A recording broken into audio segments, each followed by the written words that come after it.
Par. Ímpar. Eu cago, você limpa. Eu com a pasta e com a língua.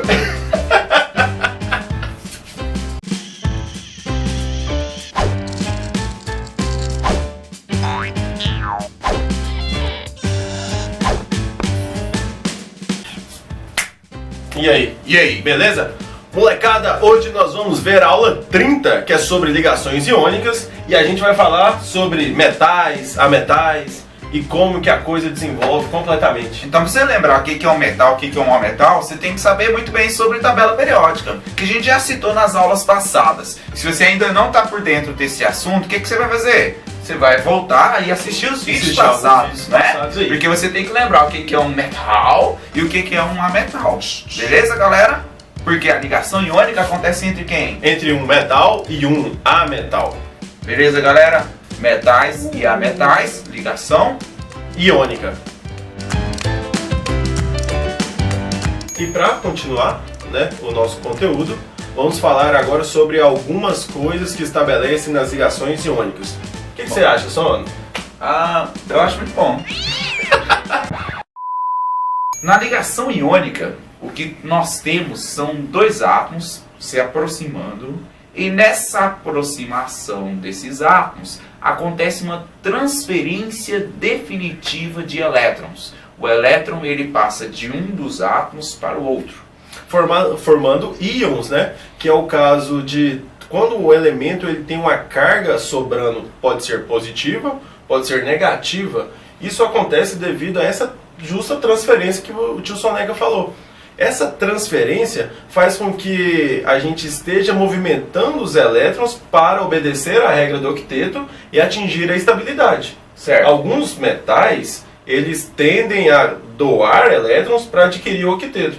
E outros elementos, como os ametais, eles preferem ganhar os elétrons e adquirir o octeto. Aqueles elementos que perdem os elétrons, que são os metais, assim como o Babas falou, eles vão adquirir um caráter positivo, exatamente porque ele está perdendo as cargas negativas que tem em si. Como ele perde elétrons, você lembra que os elétrons são negativos, eles vão ficar com uma carga positiva em si.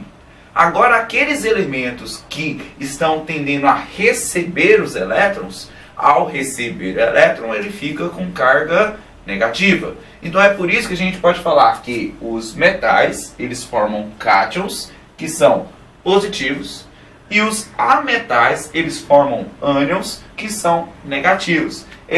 Exatamente porque os elétrons passam do metal para o ametal, formando esse tipo de carga em cada um deles.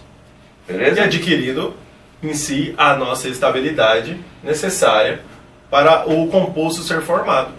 Certo. Vamos citar agora vários exemplos sobre isso, né? Vamos, né? Pra gente ficar mais expressivo, mais fácil, mais legal de entender a coisa. certo. Beleza? Vamos lá, gente. É o seguinte. O primeiro exemplo aqui, talvez é um dos mais conhecidos para vocês, que é o cloreto de sódio. É o sal de cozinha que tem lá na sua casa, que sua mãe tempera aquela saladinha gostosa e fitness pra gente, né? Pra gente ficar saudável. O que acontece? Quando você tem um cloreto de sódio, você tem um metal e um ametal juntos, tá? Sempre o primeiro elemento, ele é o metal, o segundo elemento, ele é o ametal, tá bom? Esse primeiro elemento, então, é ele que doa o elétron, enquanto o ametal, ele recebe elétron. O primeiro elemento, o sódio, ele tem o número atômico 11. Se você relembrar as aulas, você vai ver que o número atômico é a mesma quantidade de elétrons e de prótons. No caso, o sódio tem 11 elétrons e o cloro tem 17 elétrons. Fazendo a distribuição naquele diagrama de Linus Pauling, vamos conseguir chegar aqui à seguinte conclusão. 2, 2, 6, 1, 0. Eu coloquei esse zerozinho aqui só para a gente entender bem melhor, mas não precisa colocar. Na última camada do sódio, você pode observar que ele, somando os elétrons dessa última camada, ele só tem umzinho elétron. Se ele só tem um elétron, ele precisa ter 8 para seguir a regra do octeto. É a regra da estabilidade. Enquanto o cloro ele tem 2, 2, 6, mas na última camada, somando tudo, ele tem 7. Ou seja, o cloro falta 1 e o sódio falta como se fosse 7. Só que ele vai ganhar 7. É muito mais fácil ele perder esse 1 que ganhar o 7. O que ele faz? Ele doa esse 1 elétronzinho que ele tem para o subnível P lá do cloro. Porque o subnível P ainda cabe mais 1 para o cloro, se tornando esse elemento aqui agora com 2 mais 5 mais 1, que foi ganho desse sódio, agora vai ter uma regra do octeto completa com 8 elétrons. Mas como que o sódio se estabiliza? O sódio se estabiliza com essa perda fazendo o seguinte, ó, porque aqui agora ele passa a ter 0 elétrons. Se ele passa a ter 0, quer dizer que essa camada ela é nula, ela não existe mais. É como se ela não existisse, ó. Se não existe, ele pula para a camada de cima. Quantos elétrons tem na camada de cima, somando tudo? Agora aqui temos 8, ou seja, ele preencheu a regra do octeto, se estabilizando com 8. Como que é denominada e colocada em representação? A gente coloca o sódio com 1 elétron, doando para o cloro que já tinha 7, fazendo a estabilidade. No total, a gente coloca essa formulazinha, ou seja, o sódio perdeu 1 elétron e o cloro recebeu 1 elétron. E daqui para frente você vai perceber algumas coisinhas. Primeiro, a família que cada elemento pertence tem um número chave, principalmente do grupo A. O grupo A é formado por 8 famílias. E essas famílias, cada família corresponde ao número de elétrons que ele tem na última camada, que é a camada de valência. Se você reparar bem, o sódio ele faz parte da família 1, que é um metal alcalino. Esses metais alcalinos, todos daquela família, possuem apenas 1 elétron na última camada. Enquanto o cloro, que é lá dos halogênios, que é a família 7, ele possui 7 elétrons na última camada. Nossa, mas se for assim, e os gases nobres? Por que eles são estáveis? Porque eles fazem parte da família 8A. Ou seja, eles têm 8 elétrons na última camada. Nossa, mas e o carbono, que ele é da família 4? Ele tem quantos elétrons na última camada? 4. E o oxigênio, que é da família 6, que ele é um calcogênio, então ele tem quantos elétrons? 6. Então o número da família corresponde à quantidade de elétrons que ele tem na última camada. Tio Soneca vai trazer mais alguns exemplos para vocês aí agora. Plim! Bom, galera, vamos citar aqui outros exemplos. Por exemplo, o MgO. Bom, agora ao invés de fazer a distribuição eletrônica desses dois elementos, eu vou apenas consultar a tabela periódica e ver a que família eles pertencem. Bom, eu já sei de cor aqui, mas esse oxigênio ele pertence à família 6A ou grupo 16 da tabela periódica. Ele é chamado de calcogênio.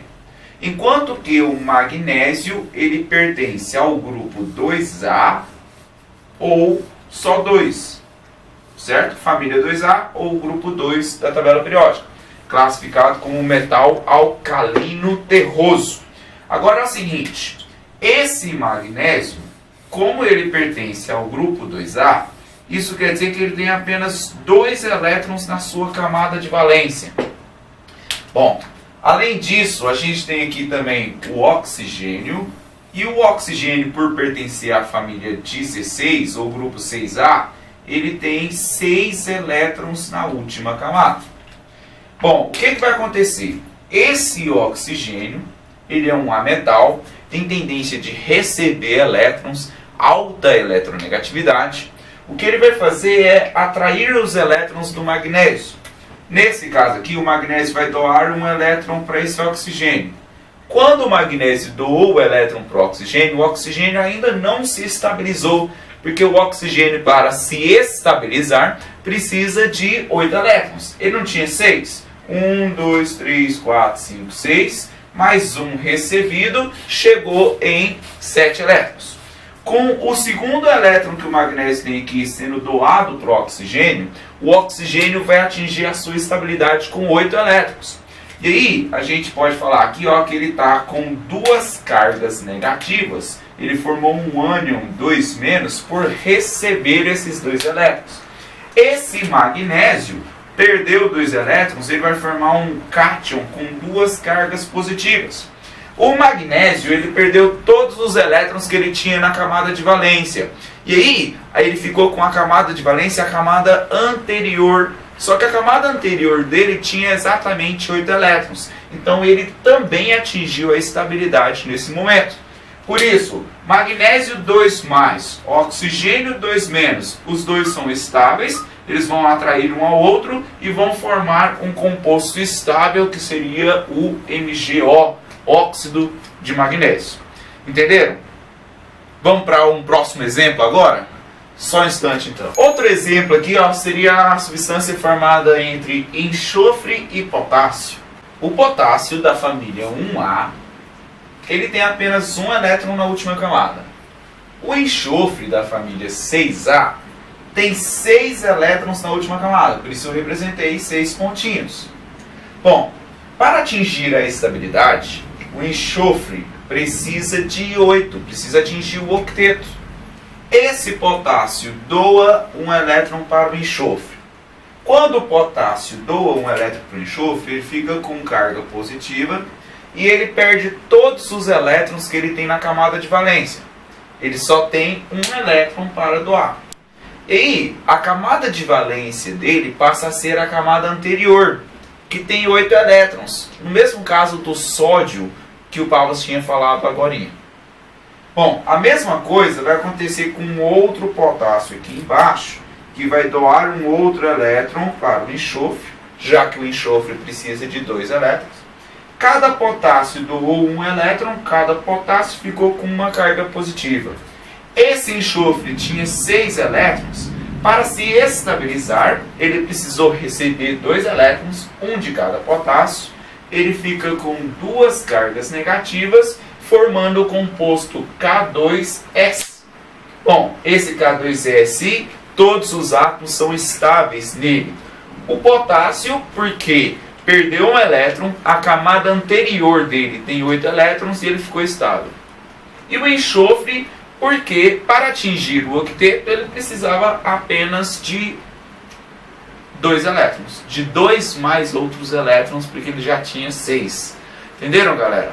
Então aqui está a estabilidade do K2S. Podemos representar aqui, ó, o K2S, esse K com uma carga positiva e o S tendo 2 cargas negativas. Ok, galera? Entenderam o exemplo? Vamos fazer mais um exemplo. Cálcio e o bromo agora. Bom, esse bromo, ele é da família dos halogênios, família 7A ou grupo 17. Além disso, aqui a gente está ligando ele com o cálcio. O cálcio é um metal alcalino terroso da família 2A ou grupo 2. Bom, halogênio a metal. Metal alcalino terroso, logicamente, é um metal. Quando a gente tem metal com a metal, o metal doa elétrons. No caso, esse cálcio, ele tem 2 elétrons na camada de valência para doar. E o bromo, ele é da família 7A, ele tem apenas 7 elétrons no total na sua camada de valência. Para atingir a estabilidade, esse cálcio doa um elétron para o bromo. Mas aqui, nesse caso, o bromo já ficou estável. Mas o cálcio ele tem mais um elétron para doar. Por isso, a gente precisa de 2 átomos de bromo para cada átomo de cálcio que tem. Esse outro átomo de bromo vai receber o segundo elétron desse cálcio. O cálcio doou todos os elétrons que ele tinha na camada de valência, atingiu a sua estabilidade, porque a camada anterior tem 8 elétrons. O bromo ficou com 8 elétrons na camada de valência e todo mundo ficou estável. Nesse caso, a gente tem o cálcio 2+, e cada um desses bromos tem uma carga negativa. Então a gente pode representar aqui, ó, esse cálcio e o bromo. O cálcio, ele é 2+, o bromo é só menos, e aí a gente precisa de 2 bromos para cada cálcio para formar o composto estável entre esses 2 átomos. Lembrando que a gente sempre representa o metal primeiro, que é aquele que doa elétrons, que perdem elétrons. Entendido, galera? Viram vários exemplos aí? Bom, pratiquem bastante. Vejam, procurem exercícios sobre esse conteúdo e pratiquem como é formado as ligações iônicas. Gente, e para encerrar essa parte sobre ligações iônicas, a gente vai falar sobre as propriedades desses compostos.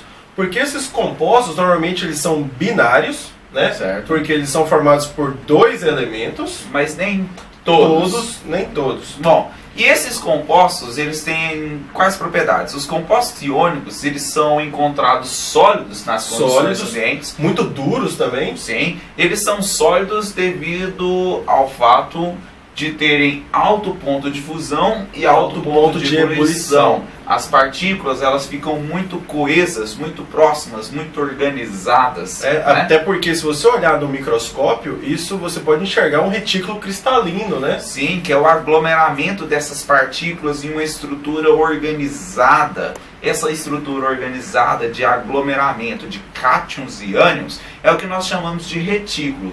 Sim. Bom, qual outra propriedade ele tem? Outra coisa é porque a ligação iônica ela é muito forte. Ou seja, para quebrar uma ligação iônica precisa de uma energia muito grande para você separar o cátion do ânion. Sim. Sabia? Então por isso que é uma ligação assim, que tem um ponto de fusão e ebulição muito forte. Porque Isso. é difícil a separação deles. Isso mesmo.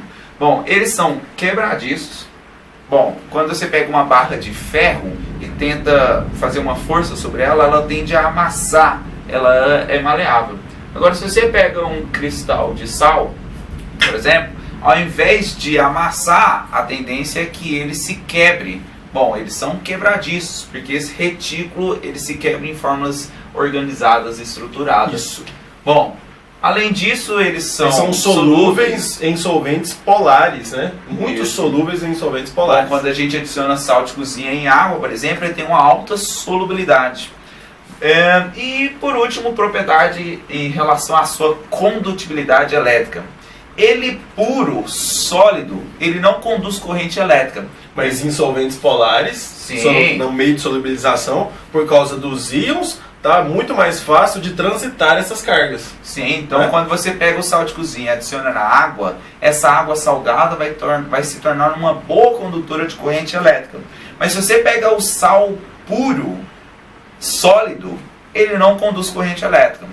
Porém, se você conseguir fundi-lo, ou seja, torná-lo líquido puro, mesmo sem água, ele também vai ser bom condutor de corrente elétrica. Então vamos enumerar aqui algumas das principais propriedades. Solubilidade, Solubilidade em solventes polares, ponto de fusão e ebulição alto, quebradiços, quebradiços, duros, alta, como é que fala? Alta atração dos íons, alta coesão, é uma interação forte. muito forte, uma Isso, uma interação. ligação muito forte entre as partículas. Bom, essas são as propriedades dos compostos iônicos. Fiquem atentos porque também é cobrado bastante nos vestibulares. Certo, galera? Essa é a nossa aula de ligação iônica. Fiquem atentos e até a próxima aula. Bom, acho que para o ímpar não deu muito certo não. Vamos tentar outro jogo? Vamos tentar aquele que é o 2 ou 1. 2 ou 1, Então, beleza. 2 ou 1. 2 ou 1. 2 ou 1. Ué, mas quem que ganha esse jogo? Não entendi. Como que ganha? Não entendi a regra desse jogo. Não, vamos inventar outro.